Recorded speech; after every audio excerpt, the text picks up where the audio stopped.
ॐ सहनाववतु सहनौ भुनक्तु सह वीर्यं करवावहै तेजस्विनावधीतमस्तु मा विद्विषावहै। ॐ शान्ति शान्ति शान्तिः। पठामि संस्कृतं नित्यं वदामि संस्कृतं सदा ध्यायामि संस्कृतं सम्यक् वन्दे संस्कृतमातरम्। सरस्वति नमस्तुभ्यं वरदे कामरूपिणि विद्यारम्भं करिष्यामि सिद्धिर्भवतु मे सदा। येनाक्षरसमाम्नायम् अधिगम्य महेश्वरात् कृत्स्नं व्याकरणं प्रोक्तं तस्मै पाणिनये नमः। येन धौता गिरः पुंसां विमलैः शब्दवारिभिः तमश्चाज्ञानजं भिन्नं तस्मै पाणिनये नमः। अभ्यास 31वा 31तमः 31वा त्यामध्ये आपण आज अत्यंत महत्त्वाचा विषय पाहणार आहोत। महत्त्वाचा विषय म्हणजे प्रत्यय, जो खूप मोठ्या प्रमाणात वापरला जातो। मग त्या प्रत्ययाचं नाव आहे त प्रत्यय। आता तो जो क आहे तो असं म्हणता येत नाही आपल्याला, आपण असं नाही म्हणू शकत कत प्रत्यय और, तर तो क सायलेंट होऊन जातो।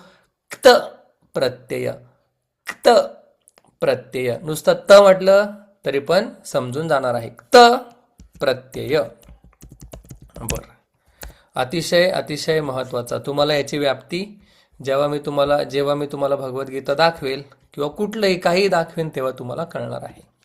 ठीक आहे। या प्रत्ययांना निष्ठा प्रत्यय असं पण नाव दिलेलं आहे। ठीक आहे। तवतु निष्ठा असं सुद्धा त्यांना म्हटले, निष्ठा प्रत्यय। ठीक आहे।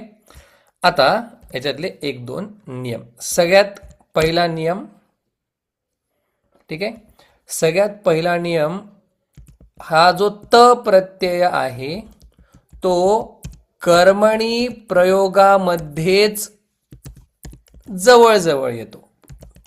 कर्मणी प्रयोगामध्ये शक्यतो वापरला जातो। या बोलण्यातून तुम्हाला कळालं असेल काही धातू असे असणार आहेत ज्यांच्याबरोबर म्हणजे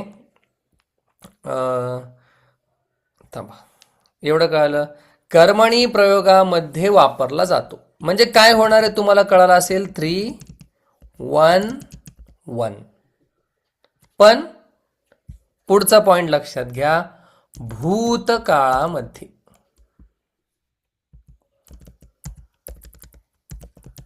आतापर्यंत आपण कर्मणी प्रयोग शिकलो पण तो वर्तमान काळामध्ये शिकलो। आता कर्मणी प्रयोग भूतकाळामध्ये प्रत्ययाला धरून, ठीक आहे, भूतकाळाचा अर्थ हा आपल्याला सांगतो, भूतकाळामध्ये वापरला जातो किंवा भूतकाळाचा अर्थ आपल्याला तो देतो।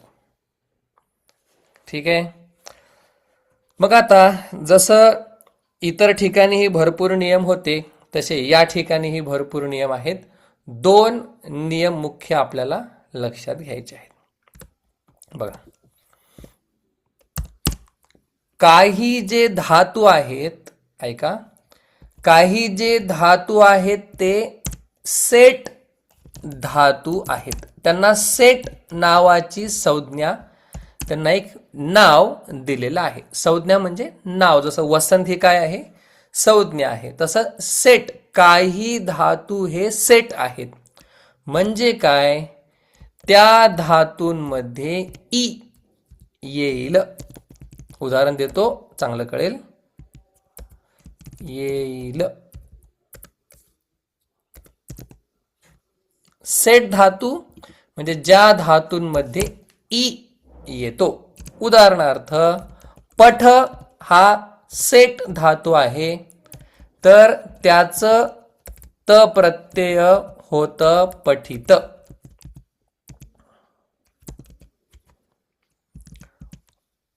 अं, लिख हा सेट धातू आहे, त्याचं होईल लिखित. त प्रत्यय मी आता लिहित आहे. त प्रत्यय मध्ये 95% शेवटी तच येत असतो.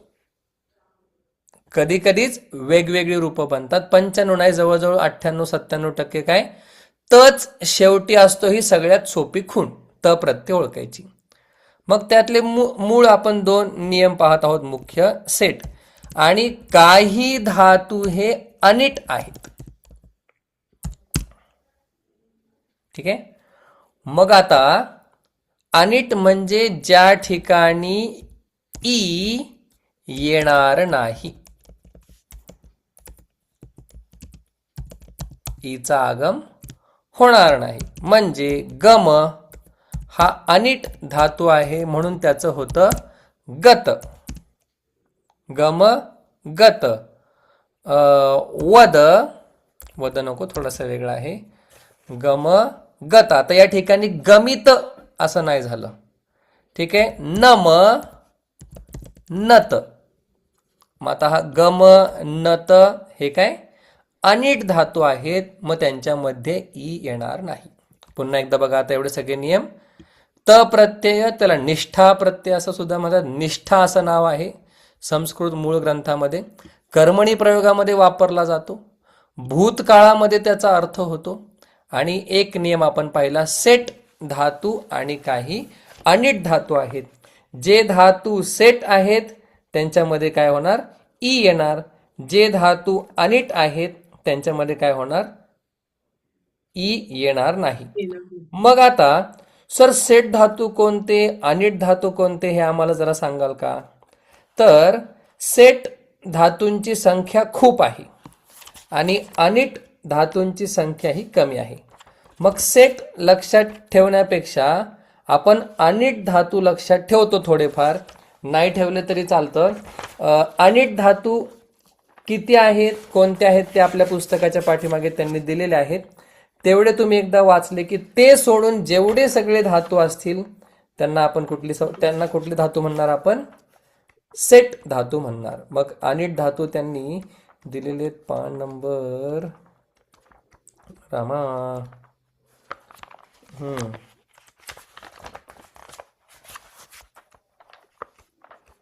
पान नंबर हा बघा, अनिट धातू पान नंबर 200 वरती त्यांनी काय केलेलं आहे, अनिट धातू दिलेले आहेत. मग ते सोडून बाकी सगळे जे धातू आहेत ते काय आहेत, सेट आहेत. ठीक आहे. तर आता आपण थोडंसं हे समजून घेऊया, याचे अर्थ कसे होतात वगैरे. इथपर्यंत ठीक आहे. मग आता एक वाक्य लिहूया आपण. ठीक आहे. रामः, सोपं घेऊया. रामः सीताम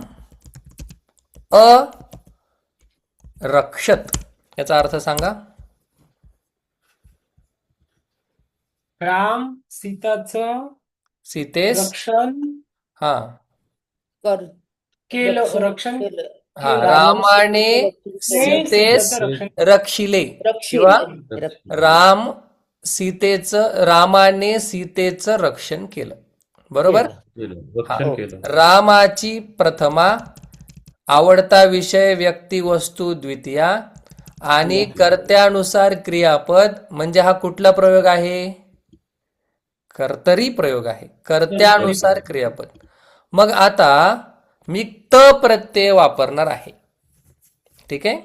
मग रक्ष धातू हा सेट धातू आहे. मग रक्ष धातूचा त प्रत्यय होईल रक्षित. नॉर्मल रूप. रक्षित हा रक्ष धातूचा त प्रत्यय आहे. असे आपण थोडे त प्रत्यय बघूया, मग तुम्हाला एक आयडिया येऊन जाईल की हा त प्रत्यय, हा त प्रत्यय आहे. ठीक आहे. मग आता आपल्याला त प्रत्यय वापरायचा आहे. त प्रत्यय कर्मणी प्रयोगामध्ये होतो. मग कर्मणी प्रयोगामध्ये करायचा असेल तर कर्त्याची तृतीया. रामेण. बरोबर. ओके. कर्माची प्रथमा. प्रथम प्रथमा. आणि रक्षित. एवढं समजलं का? बोला. हो 3 1 1. पण मग आता मला सांगा, अ, सीतानुसार रक्षित झालेलं आहे का? सीता सीता स्त्रीलिंग आहे का पुल्लिंग आहे? स्त्रीलिंग स्त्री आणि रक्षित कुठलंच लिंग नाही अजून. ठीक आहे. हम्म मग आता बघा, हे रक्षित पुल्लिंगामध्ये कसं होईल तुम्ही सांगा मला आता. रक्षिता पुल्लिंगामध्ये. रक्षित रक्ष विसर्ग आणि नपुंसकलिंगामध्ये रक्षितम रक्षितम. मग आता काय होणार? रामेण सीता रक्षिता. रक्षिता अर्थ कसा होणार? रामाद्वारे किंवा रामाकडून सीता रक्षिली गेली. गेली गेली गेली भूतकाळ सगळं. त प्रत्यय हम्म भूतकाळ. हम्म किंवा रामाद्वारे सीतेचं रक्षण केल्या गेलं. केलं. किंवा रामाद्वारे सीता रक्षिली गेली. कळलं का? हो हो आता आपण पुल्लिंगाचं वाक्य बनवूया. रामः भरतं रक्षति. सॉरी, अरक्षत. कारण की भूतकाळाचं आपण तेच वाक्य फक्त कर्मणीत करूया. वरचं वाक्य कर्तरीत आहे. मग रामेण, बोला. भरतः भरतः. आता काय येणार? रक्षितः रक्षितः. रामेण भरतः रक्षितः. उत्तम. आता रामः वनम अरक्षत. रामाने वनास रक्षिले. ओके. मग आता सांगा बरं काय होईल? रामेण वनम वनम वनम अरक्षितम रक्षित म्हणजे भूतकाळ आहे का नाही? परत अ लावायची गरज आहे का? गरज नाही. सॉरी, रक्षितम रक्षित. रतम तम. हा. करेक्ट. हम्म अजून एक आपण पाहूया. ठीक आहे. म्हणजे तुम्हाला पूर्ण क्लिअर होऊन जाईल. आता तृतीय बघूया आपण. सीता ग्रंथम. ओके. सीता ग्रंथम अपठत. आता पठ हा सेट धातू आहे. त्याचा त प्रत्यय होईल पठित. पठित त्याचा अर्थ होईल वाचल्या गेला. भूतकाळातलं पठित भूतकाळ. मग आता सीतया बघा. 1 2 1 3 1 वन 1. वन बोला. सीतया, सीता तृतीया, रमा रमया. ग्रंथः. हा ग्रंथ बरोबर. आणि काय येईल? पठितः हा? करता हे ना स्त्रीलिंग आहे ना पठितः. मग 311 होतं का 313 होतं? 311 वनच ना सर. हा, मग पठिता कसं म्हणताय? सर रक्षिता झालं होतं ना मगाशी स्त्रीलिंगाला. आता इथे ह्याच्यानुसार होणार का नाही? सगळं ह्याच्यानुसार होतंय का नाही? भरतनुसार रक्षित, वनमनुसार रक्षितम, सीतानुसार रक्षिता. 1-1 लक्षात येते का? तुमच्या नाही आलं अजून लक्षात 1-1. तसं इथे 1-1 काय? अच्छा. करता करताय नाही, कर्त्यानुसार क्रियापद ना, म्हणून मी तसं म्हटलं. का? कर्त्यानुसार क्रियापद कधीपासून कर्मणी प्रयोगात? इथे कर्माला महत्व द्यायचंय. असं करू नका. सीता सीता गीता म्हणून पुन्हा एक उदाहरण घेतलं हा. पटापट व्हावं म्हणून तर आहेच, पण कळलं पण पाहिजे ना. अपठत बोला. सीता गीताम अपठत. सीतेने काय केलं? गीता वाचली. बोला आता पटापट. सीतया सीतया ओके. सीतया हा सॉरी सीतया गीता गीता हा गीता गीता. नाही गीता हम्म पठत पठिता गीता हा. पुन्हा तेच लिहितो बाबा. गीता ओके. पठिता हा. सीता पत्रम अपठत. कळलंच पाहिजेच आता ह्याच्यामध्ये. अजून उदाहरण नाही घेणार मी. हा सीतया हा सीतया पत्र हा पत्रम नपुंसकलिंग. पत्रम हा पत्रम पठितम पठितम उत्तमम. बघा सोपं आहे एकदम. ग्रंथ पठितः, पठितम. गीता पठिता, पठित पत्रम अप- पत्रम पठितम. पठ- काय डाऊट? No doubt. हो. चला आता पुढे. हा झाला त प्रत्यय. आता ह्या त प्रत्यय ऐका, महत्वाचे खूप. आता हा त प्रत्यय जो आहे हा विशेषण म्हणून जास्त प्रमाणात वापरला जातो.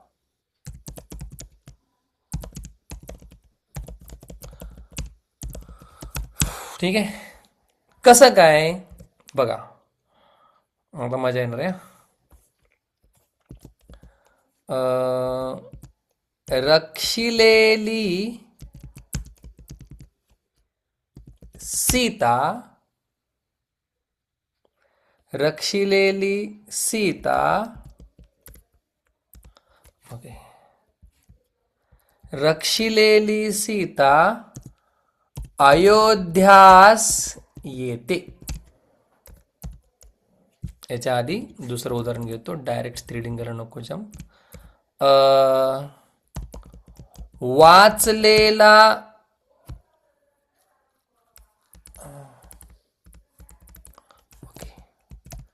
रक्षिलेला हनुमान लंकेस जातो. आता मला सांगा, हे रक्षिलेला हनुमान, हे रक्षिलेला काय आहे बरं? हनुमानाचं काय आहे? विशेषण विशेषण आहे. मला सांगा, हनुमान शब्दाची कोणती विभक्ती आहे? प्रथमा. जसं भगवान, भगवंतो, भगवंत. मग आता हनुमान पुल्लिंग आहे का? पुल्लिंग शब्द आहे. ठीक आहे. मग आता बघा वाक्य लिहितो, कळतंय का? आता चेंज होते बरं का पूर्ण सगळं. रक्षितः हनुमान लंकाम गच्छति. आता हे कर्मणी वगैरे आपण नाही वापरते. आता हा जो त प्रत्यय आहे तो आपण काय म्हणून वापरतोय? विशेषण. विशेषण. रक्षिलेला हनुमान, ज्याचं रक्षण आधीच झालेलं आहे, पास्ट टेन्स. रक्षिलेला हनुमान लंकेस जातो. रक्षितः हनुमान लंकाम गच्छति. अजून एक बोलतो, वाक्य सांगतो.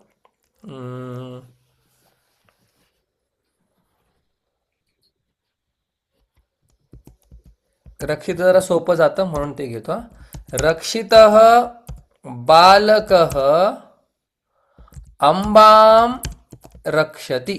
काय अर्थ होईल बरं याचा? रक्षिलेला बालक हा आईचं रक्षण करतो. करतो. हा. रक्षिलेला बालक आईस रक्षितो. रक्षितो. रक्षित. ठीक आहे, आता थोडंसं पुढे जाऊया. रक्षिलेली सीता अयोध्येस येते. सांगा, सर जरा डोकं चालवा. हा, सर रक्ष रक्षिलेला रक्षिताः रक्षिता रक्षिताः का रक्षिता हा? सीता थांबा आयो थांबा, सगळ्यात पहिलं सोपं वाक्य करायचं आपल्याला. हे कसं करायचं शिकून घ्या.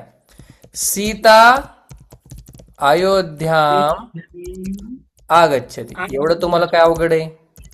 नाही. हो मग आता काय करायचं तुम्हाला? फक्त विशेषानुसार, ऐका, विशेषानुसार विशेषण लिहायचे. मग जर सीता तुम्हाला माहित असेल, मग तुम्ही रक्षिता म्हणाल का?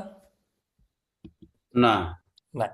त्याच्यामुळं पहिला सोपं वाक्य लिहायचंय आणि मग सोप्या वाक्यामध्ये विशेषण टाका. आता सांगा बरं, आता कसं चुकेल बघतो. हा, रक्षितच येईल ना? का रक्षिता? रक्षिता हा, कारण की इथे बालक होता, विशेष्य काय होतं? पुल्लिंग, एकवचन, प्रथमा विभक्ती, म्हणून रक्षित सुद्धा काय झालं? पुल्लिंग, प्रथमा विभक्ती, एकवचन. इथे सीता जे आहे स्त्रीलिंग, प्रथमा विभक्ती, एकवचन. एक मग रक्षिता पण काय होईल? तेच होईल. स्त्रीलिंग प्रथमा विभक्ती, एकवचन. आता बघा, वचन. रक्षिलेल व फळ, रक्षिलेल वन जळते. आग लागते त्याला आपोआप. मग आता मी काय करणार आहे? सगळ्यात पहिला सोपं वाक्य बनवणार आहे. कसं काय? वनम दहती. हे सोपं आहे एवढं, हो. म्हणजे वन जळते, वनम दहती. मग आता मला रक्षिलेलंच काय करायचंय? वनची जी विभक्ती, जे वचन, जे लिंग, तेच रक्षितच करायचंय. बोला आता. रक्षितम रक्षितम वनम दहती. ज्या वनाचं रक्षण केलं गेलं होतं ते वन जळते. जळते. रक्षितम वनम. ठीक आहे. मग आता मी एक स्टेटमेंट लिहितो. त प्रत्यय पुल्लिंगामध्ये कोणासारखा चालतो? बोला. रामासारखा. रामवत. ओके. स्त्रीलिंगामध्ये सीता. सीतावत. सीता आणि नपुंसकलिंगामध्ये वन. हं, वनवत. वनवत. ठीक आहे. हम्म. एकदा बघा. त प्रत्यय त्याचं रूप होतं मूळ रक्षित, पण लिंगानुसार रक्षित रामवत, रक्षिता सीतावत, रक्षितम वनमवत. आणि कर्मणी प्रयोगामध्ये असल्यामुळे 3-1-1 याची जी विभक्ती आहे, जे वचन आहे, जे लिंग आहे, तेच त प्रत्ययाचं होणार. मग आपण पुल्लिंग, स्त्रीलिंग, नपुंसकलिंग 2 उदाहरणांनी पाहिलं. आणि हा जो त प्रत्यय आहे हा विशेषण म्हणूनही वापरला जातो. मग आता आपण त्याचं फक्त प्रथमा विभक्तीमधलं वाक्य बघितलेलं आहे. आपल्याकडे वेळ आहे, आता आपण त्याचं द्वितीय विभक्तीमधलं वाक्य बघूया. ठीक आहे. आता बघा, मला एकदा सांगा. रक्षितः रक्षितौ. बोला. आणि रक्षिता. रक्षिता. बरोबर. मग समजा इथे सीतेने कुठे गेलं? हा, रामाने अनेक सीतांचं रक्षण केलं. काय ना इथे बघू, बोला बरं आता. रामेण, रामाने थांबा खालीच लिहितो, टेन्शन नको. हम्म. हं. अं, रामेण गीता, आणि तुम्हाला पठ वापरायचंय. काय येईल सांगा बघू, बोला. अनेक रामेण हा, बोला बोला. गीता हा इथे अनेक तर ना, मग पठिताः पठिंता पठिंता, पठिताः. पठिता ओके. रामेण वानरव, 2 वानरांचं काय येणार? अंजलीताई बोला जरा. वानरव, आता रक्ष वापरायचंय. रक्ष रक्षितौ हा, कळतंय का हे सर्वांना? रामेण वानरौ रक्षितौ, रामेण गीताः पठिताः. ओके. रामेण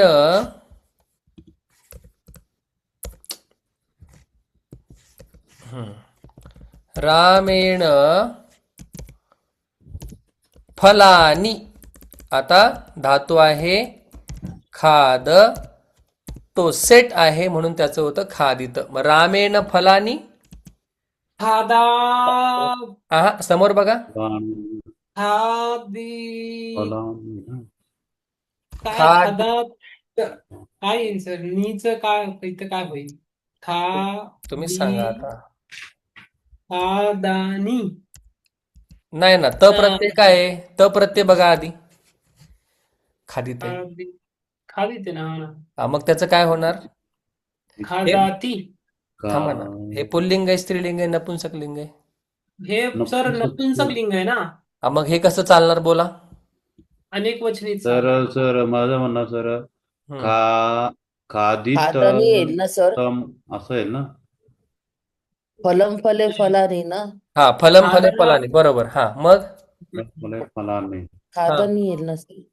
हे बघा ना, फले खादित फलाने हा त ना. प्रत्यय आहे. जर गोंधळू नका, आरामात विचार करा. खादित हा त प्रत्यय आहे. हा खादानी येईल, राईट. नाही, रामेण खादित हा त प्रत्यय आहे. खादितम, खादिताने येईल सर. हा, कारण की हा बहुवचन आहे ना हो, खादितानी. म्हणजे ना खादितानी नाही, तुम्ही खादानी म्हटले. खादानी म्हणतो, राईट. हा, खादितानी. आता मी इथे काय करतो, 3 याच्यात लिहितो म्हणजे तुमचं हे कन्फ्युजन होणार नाही. बघा, रक्ष घेऊया 3 याच्यामध्ये. चालेल. हा बघा, रक्षितः, रक्षतौ, रक्षिताः, बरोबर. पुल्लिंगामध्ये रक्षिताः, नंतर स्त्रीलिंगामध्ये रक्षिता, बोला. रक्षिते हा, रक्षिताः, आणि नपुंसकलिंगामध्ये रक्षितम, रक्षिते रक्षितम आणि रक्षितानि. चला ह्याच्या बाजूलाच आपण दुसरं पण बनवूया. खादितः, खाल्लं. खादितः, खादितौ, खादितौ, खादिताः, आणि खादिता खादिता खादिता खादिता. बोला पुढे येतात स्त्रीलिंग. खादिता, खादिता, खादिते हम्म, खादिते, खादिताः, एक मिनिट. खादी खादिते, खादिते, खादिताः, खादिताः. आता बोला. खादितम, खादितम खादिते खादिता खादितम, खादितम, खादिते, खादिते. खादितानि. आता काय कन्फ्युजन? नो. दोनची प्रॅक्टिस झाली, बऱ्यापैकी तुम्हाला येईल. ठीक आहे. आता तुम्हाला चालवायचंय शेवटचं डोकं. काय डोकं चालवायचंय? हे झालं प्रथमा विभक्ती. मग सातही विभक्त्यांचा काय उपयोग असेल बरं? प्रथमा विभक्तीचा उपयोग मला कळाला. रक्षितः बालकः, रक्षिता बालिका, रक्षितम वनम. पण मग हे रक्षितमचा काय उपयोग करणार आहे मी? रक्षितम, रक्षितौ, रक्षितान. आता इथून झालं हे टॉपिक वास्ट, तर विस्तार झाला याचा. रक्षित, रक्षितौ, रक्षिता खूप बरं वाटलं आपल्याला, स्त्रीलिंग पण आवडलं. पण द्वितीय तृतीय किती विभक्त्यांमध्ये चालेल हे? 7. 7. 8 पण चालेल. हे रक्षित राम, इकडे इकडे ये. हे रक्षण केलेला रामा, इकडे ये. 8 पण चालेल ते. बर, या रक्षितेनचा मी काय उपयोग करणार आहे? ह्या रक्षिताभ्यामचा काय संबंध आहे? आणि रक्षितहीच काय?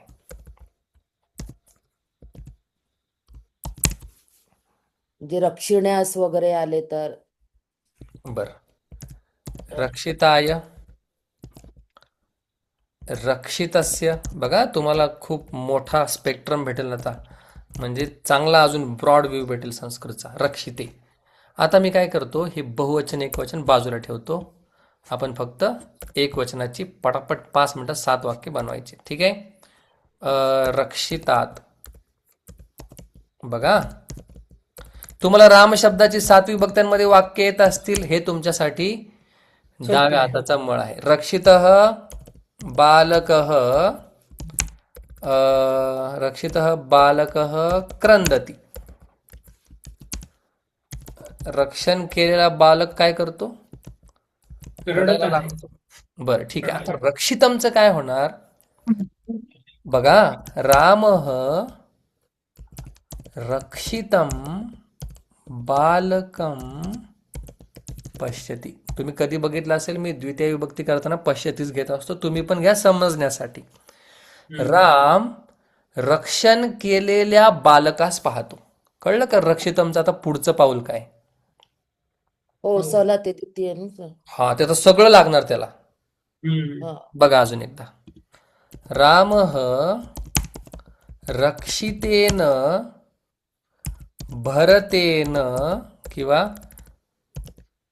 लक्ष्मणेन सह अयोध्याम आगच्छति. राम लक्ष्मणासोबत अयोध्येला येतो. सोपं वाक्य. हो. राम रक्षिलेल्या लक्ष्मणाबरोबर. आता लक्ष्मण हा साधा लक्ष्मण नाहीये. त्याला संजीवनी बुटी आणली, हनुमानजी तिकडे गेले, पर्वत उचलून आणला. आता तो रक्षिलेला झालेला आहे. आता साधारण लक्ष्मण नाही राहिलाय तो. मला फक्त डोकं दिसते. हा, रक्षितेन लक्ष्मणेन सह. कळलं का? आता हा त प्रत्यय 7ही विभक्त्यांमध्ये येतो, म्हणजे काय होतं, एवढा मोठा त्याचा विस्तार होतो. राम, आता सोपं करून लिहितो अजून. राम भरताला राज्य देतो. यात काय तुम्हाला समजलं नाही असं नाही. राम भरताला राज्य देतो म्हणजे राम रक्षिताय भरताय, रक्षण केलेल्या भरताला. आता सर्वसाधारण भरताला तो नाही देते. कोणाला देतोय? ज्याचं रक्षण केलं गेलेलं आहे त्या भरताला तो देतोय. कळतंय का? हो सर. चतुर्थी संप्रदान. हा, पण बघा आता राम रक्षितची पण चतुर्थी झालेली, हे मला सांगायचंय. राम लक्ष्मणात विद्याम स्वीकरोति. राम काय करतो? लक्ष्मणाकडून विद्या घेतो. पण आता कुठल्या लक्ष्मणाकडून? रक्षिलेल्या लक्ष्मणाकडून. साधारण लक्ष्मणाकडून नाही, रक्षितात लक्ष्मणात विद्याम स्वीकरोति. रक्षितस्य रामस्य शत्रुः रावणः. रामस्य शत्रुः रावणः, रामाचा शत्रू रावण आहे. पण रक्षिलेल्या रामाचा शत्रू रावण आहे. मग आता रावण रक्षित काय झालं रामाचं? विशेषण झालं. हम्म. रक्षिते रामे मम श्रद्धा. माझी श्रद्धा आहे, पण जो राम रडत होता त्याच्यामध्ये नाही. जो राम माझी सीता कुठे गेली हे झाडांना विचारत होता त्याच्यामध्ये नाही माझी श्रद्धा. माझी श्रद्धा ज्याचं रक्षण केलं गेलेलं आहे देवी देवतांकडून. उदाहरण आहे, रामाचं रक्षण कोणी करायचे? राम स्वतंत्र, सर्वतंत्र, स्वतंत्र. रक्षिते रामे मम श्रद्धा. रक्षण केलेल्या रामामध्ये माझी श्रद्धा आहे. मग जसं पुल्लिंगाचं तसंच स्त्रीलिंगाचं. रक्षिता बालिका क्रंदती. रामः रक्षितां सीतां पश्यति. रामः रक्षितया सीतया सह अयोध्यां गच्छति. रामः रक्षितायै सीतायै राज्यं ददाति. रामः रक्षितायाः सीतायाः विद्यां स्वीकरोति. रक्षितायाः सीतायाः शत्रुः रावणः. रक्षितायां सीतायां मम श्रद्धा. काय केलं मी? रक्षित शब्द सीतेसारखा चालवला आणि त्याच्या पुढे विशेषण लावलं. रक्षितायां सीतायां. याच्याविषयी काय डाऊट असतील आपण पुढच्या हाफमध्ये क्लिअर करूया. धडा हा संपलेला आहे. फक्त आता एक नियम बाकी आहे, तो काय एकदम सोपा आहे. डायरेक्ट आपण हे जर कळालं असेल थोडंसं वास्ट तर आपण पुढे जाऊ शकतो.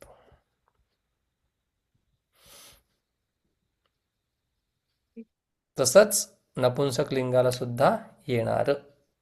रक्षितम रक्षितम रक्षितेन, बाकी पुल्लिंग.